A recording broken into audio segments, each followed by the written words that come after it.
Hello and welcome to the Civil Science. Today we'll discuss the editorials of 11th February. Now before we begin the lecture, for the past few days we have been having certain technical issues due to which we weren't able to get online.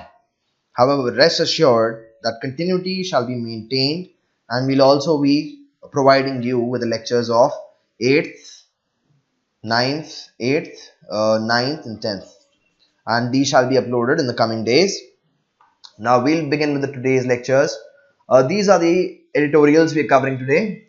There wasn't any new editorial in Indian Express, and therefore we shall have only the Hindu.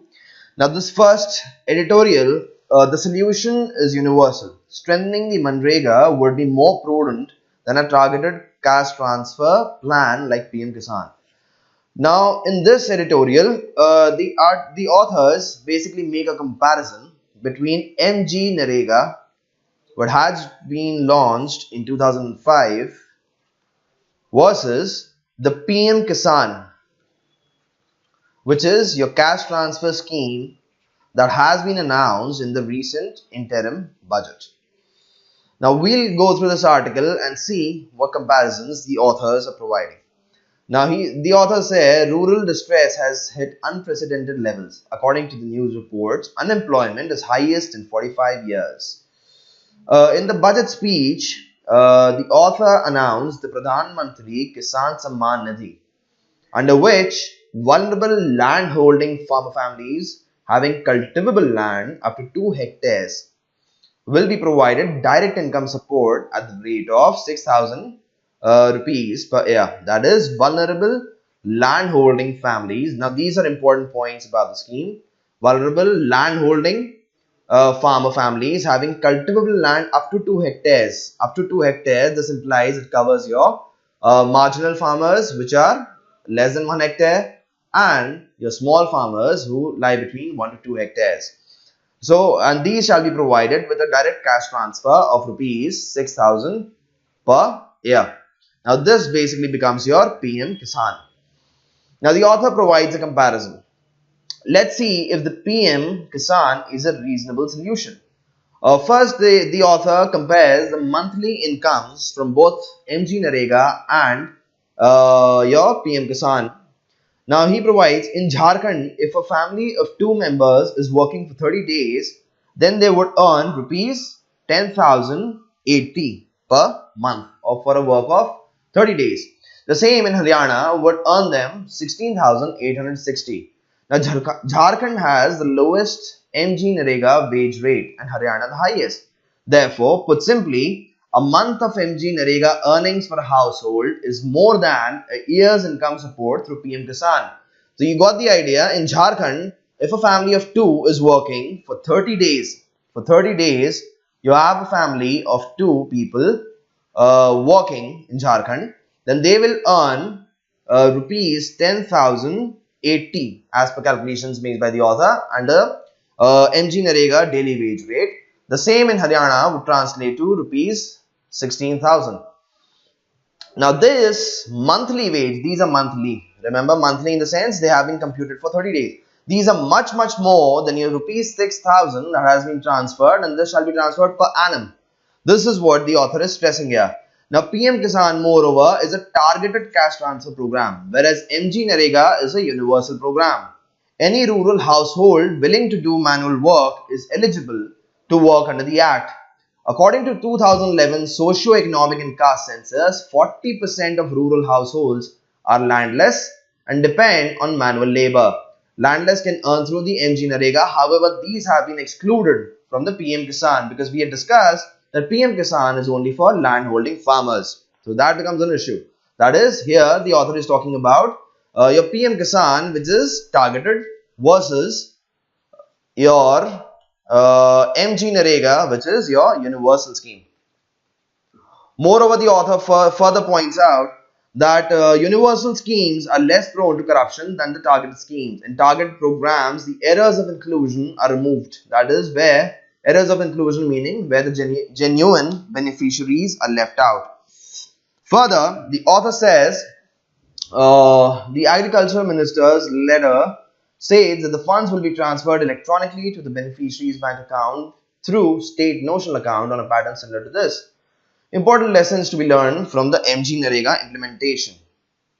Here you have, see, now the author is basically pointing out that the faults which are surrounding the MG-Narega implementation.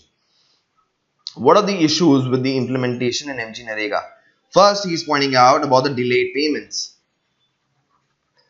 Now, both PM Kisan as well as MG-Narega have a similar pattern of funding or direct transfers. The funds will be transferred, which is provided here through a state notional account. Now, this is similar to your MG-Narega. However, despite the Supreme Court orders, the center alone has been causing a delay of more than 50 days in dispersing the wages. So, this is your first difference. First issue with MG-Narega, which is your delayed payments. Next, you have the diversion or even rejection of funds. Several MG-Narega payments have been rejected, diverted or frozen as a consequence. Consequence of what? Repeated changes in processes result in hurried bureaucratic reorientation on the ground, much chaos among the workers and field functionaries. Field functionaries are pushed to meet the stiff targets. Being short-staffed and inadequately trained, this results in many technical and unforeseen error. A case in point is the rushed manner in which Aadhaar has been implemented for MG-Narega. Okay? So here what author has said is that there are several cases of even the payments having been rejected, diverted or frozen as a consequence. Further, the scheme or the implementation of MG-Narega is also prone to technical errors such as incorrect account numbers or faulty Aadhaar mapping. Now, in the end, the author comes to the success of PM Kisan. It will be contingent on reliable digital land records and reliable rural banking infrastructure, both of which are questionable. Are these proper in our Indian rural sector? No. The MG-Narega continues to be pushed to a severe crisis, whereas 75,000 crores have been allocated to your PM Kisan. MG-Narega has received only rupees 60,000, which is a further drop from what was provided in your revised budget estimates. Around 20% of the budget allocation has remained unpaid from the previous years. While the country stares at an impending drought, workers languish in unemployment. So these are two things which he's providing.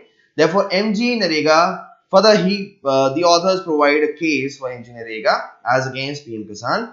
The MG-Narega is neither an income support scheme nor a asset creation. It is a labor program meant to strengthen participatory democracy through community work. This is an important point which you can use both in your mains, GS as well as your essay. Further, it is a legislative mechanism to strengthen the constitutional principle of right to life.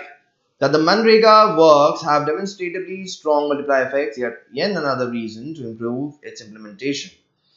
Further, in the employment program, adequacy of fund allocation, respectable wages are crucial. So, meaningless claims of highest ever allocation and other dubious claims are unhealthy for democracy. I hope this article is clear for you. Now, let me state something before we move further.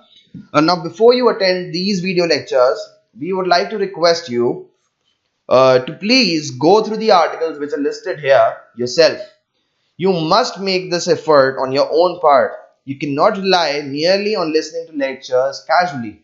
That will cost you your entire attempt to make the best or to reap the best benefits, because no coaching will help you cover your newspapers. This is not done anywhere. However, we are putting in the effort to provide these for you. So we expect you to first read the lectures yourself. Read these articles from the newspaper yourself thoroughly. Try to make notes. And then you come to the lecture. Then come and attend the lecture. Now, whatever you've understood through our lecture and through your own effort, then you can make your final short notes. Your notes must be very short. From an editorial, you'll hardly get 2 to 3 points that can be used in your final mains or essay answers. However, newspapers will form the most important asset for coverage of current affairs. You cannot expect to current affairs by relying on your monthly magazines. That will destroy your understanding of current affairs. Current affairs must be done through your newspapers. Is that clear? Now we shall move on to the next article, caught between the two extremes. Now in this article, the author talks about the radicalization of Indian Muslim youth. He points out the two causes, these which are your Wahhabism, which is not native to India, as author will detail in the article, but which is native to Saudi Arabia, and your Hindutva. Now, let me tell you before we begin with this article that this article or each editorial is basically an opinion by the author and his own perspective. Therefore, we are not advocating this editorial or the views of the author in this editorial. Now, the author says that the Indian Muslim youth are caught between two extremes of Wahhabi influence, which is native to Saudi Arabia, and Hindu nationalism, which particularly rose in your 1990s with the onset of your Bharatiya Janata Party and demolition of your Babri Masjid on 6th December 1992, which were followed by your Bombay blasts in the beginning of 93, and which were followed by national or nationwide riots. So there's nothing much to discuss in this article from your UPSC perspective. However, you can say that the Wahhabi influence, he first discusses the Wahhabi, or he says we'll discuss this in very short. It's not very important. However, we've covered it. The author is basically saying that the influence of Saudi Wahhabism and related forms of Salafism, which are basically extreme forms of Islam as practiced in the Indian subcontinent. This is the result of several interrelated variables, most important being increase in employment opportunities in the energy-rich West Asian countries following the oil boom. From where many people have gone there, and now Saudi Arabia or the Arab regions practice extreme form of Islam, or not the extreme, or more fundamentalist form of Islam, and this culture was imbibed into India. As you can see, many Muslim women in India have begun to adopt this niqab, which is a full face covering, which is very different from the traditional concept of parda as it had been practiced by conservative Muslim families in India, or which you can see in Pakistan, where it is not as conservative as the Arab regions, where you can find them covered entirely in your burqas. Moreover, the Indian Muslims have been supposed to be protected by Sufism. Merely the tip of the impact of Wahhabi or Salafi Islam on the mindset of a segment of returnees. These returnees are from your Arab regions who had gone there for employment post your oil boom, as the author talked about earlier. So, the impact of Wahhabi or Salafi Islam on the mindset of a segment of returnees passed on their preferences to a much larger group of relatives and acquaintances already impressed by the former's newly acquired prosperity. Now, this Islamic beliefs and practices among some Indian Muslims began to approximate the harsh Wahhabi dogma, which stands in stark contrast to the indigenous version of Islam in India. The vast majority of Muslims in India belong to the Hanafi sect, which belongs to or is based on the most liberal school of Islamic jurisprudence. Moreover, traditionally, Indian Islam has been greatly influenced by Sufi teaching. The visitors to major Sufi shrines who come from diverse backgrounds is an evidence in case. Moreover, equally important, the spectacular rise of Hindutva in the 1990s, as we've discussed before, plus the demolition, Babri Masjid demolition, plus the Bombay blast, plus your nationwide riots, which followed the blasts, have left or further alienated the Indian Muslims, because they have begun to feel that the Indian state is not providing them the protection to the minorities that they need the state to provide. Rather, the state is even colluding with these rioters and those who are alienating the Indian Muslims, and thus this has led to Islamic radicalization or radicalization of a few Muslims of India who had till date been expected to be insulated from your radical forms of Islam that are practiced or exported by Saudi Arabia and other countries for vested global interests. So I hope the overall gist of the article is clear to you. You can read the article yourself. It is a pretty straightforward article. Now moving on to no zero sum games. Now this article is no zero sum games. India and the US must work to halt trade hostilities urgently. Now, in this article, the author is basically talking about the US Commerce Secretary Wilbur Ross's visit, which is likely to be next week. And this is also post the US action to withdraw the generalized system of preferences status from India. Now, what is this generalized system of preferences? Now, this is a preferential tariff system. It's a preferential tariff system that is extended by developed countries to the developing countries, and it was first extended to India in 1976. Now preferential tariff system मतलब जो products अंदर ली जा रही हैं आपके, suppose US is importing products from India, these products will be not charged the tariffs which are applicable on the products which are imported from other countries. This is what is meant by GSP. So I hope that is clear. जब US कोई product India से लेगा तो उस पे वो कोई भी duties charge नहीं करेगा. This is the meaning of GSP or generalized system of preferences, and first extended to, it is generally extended by developed countries to your developing countries, and first extended to India in 1976. The revocation of GSP, first extended to India in 1990 as part of global concession by the US to help developed countries build their economies, would be a blow to Indian exporters, and the biggest in the series of measures taken by this. Now, the author is talking about President Donald Trump's case on what he calls unequal tariffs from India rest on the trade relationship in favor of India.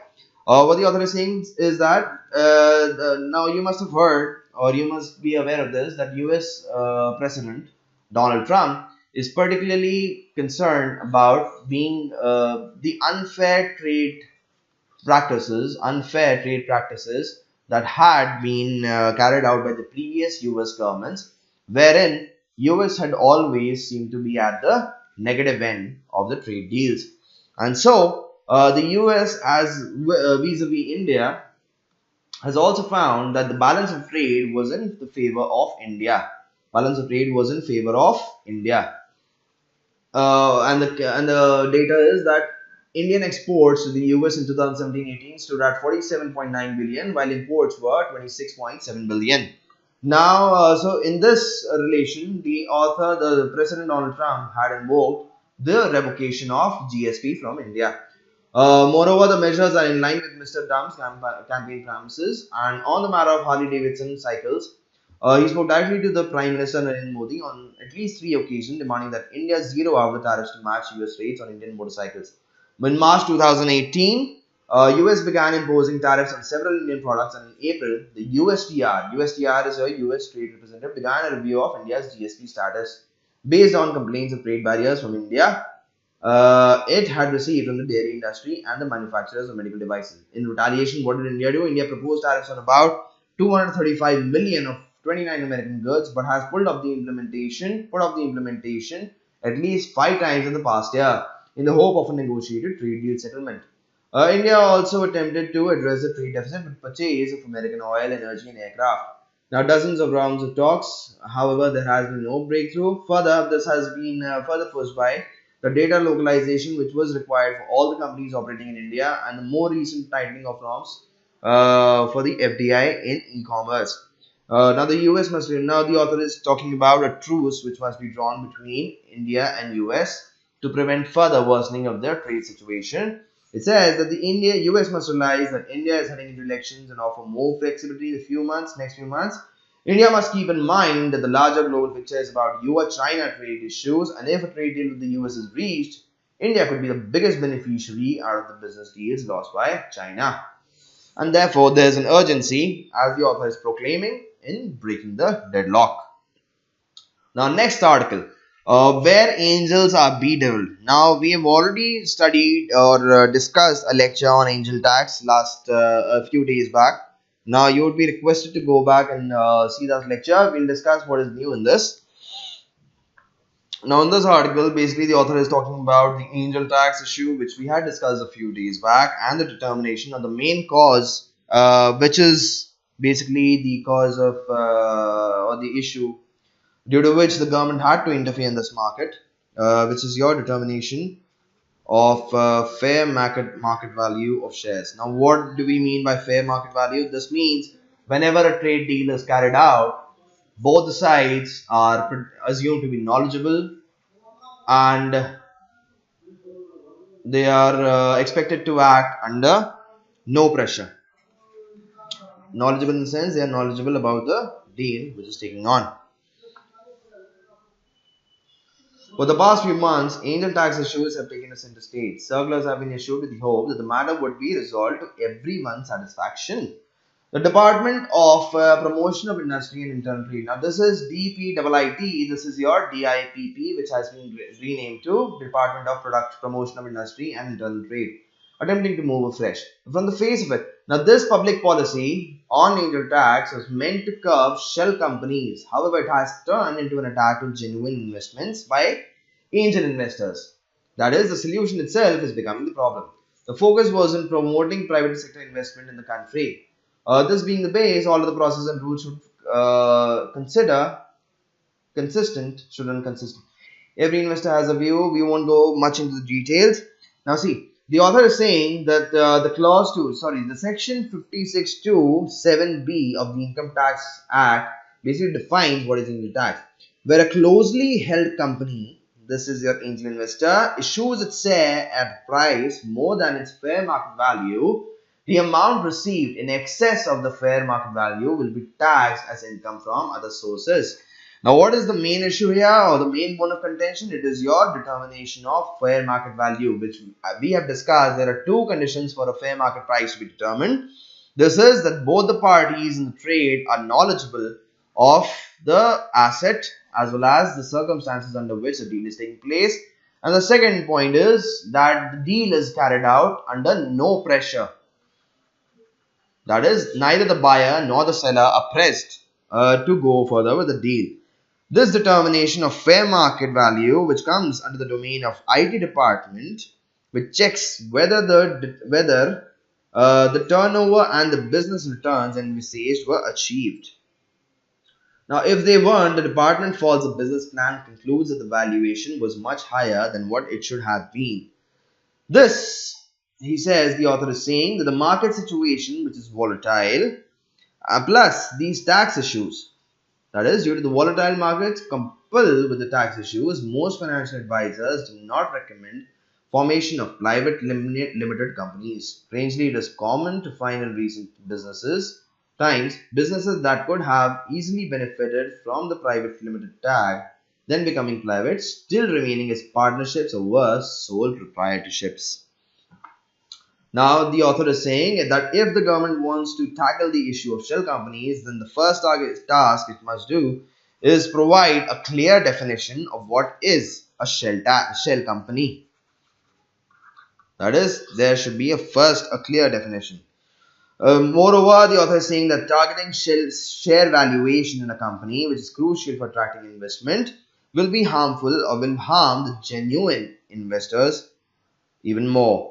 Moreover, the author says if the money in excess appears to be pumped into a private limited company and the source of such funds are doubtful, then aren't the existing laws, which are section 68 or 69 of the Income Tax Act, sufficient for the authorities to determine and tax accordingly without having to enter into the share valuation sphere? Here the author is saying, now what was supposed to be entirely the domain of private sector, that is the share valuation, we have brought government to control. Whatever deal may be struck between the investor and the entrepreneur are plagued with having to satisfy a clause which can be a threat to the entire venture on account of unfactored tax burden. The Indian Express. Now, in the Indian Express, there was an article on the unemployment data. Now, that data issue is a controversy which shall not serve important from your UPSC perspective. However, UPSC mains perspective. However, if you wish to read, you can go into depth into the article or read the article to find out or to make notes of certain facts.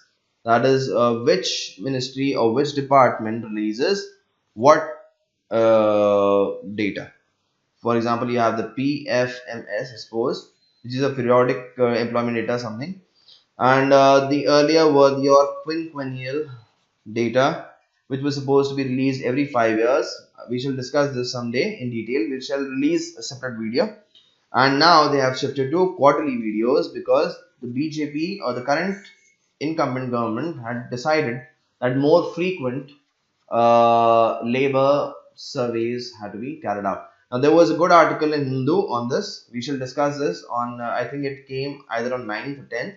We shall be discussing and providing these lectures videos by tomorrow or day after tomorrow. So don't worry, the continuity in this series shall be maintained in future as well. That shall be all for today. Thank you and have a good day.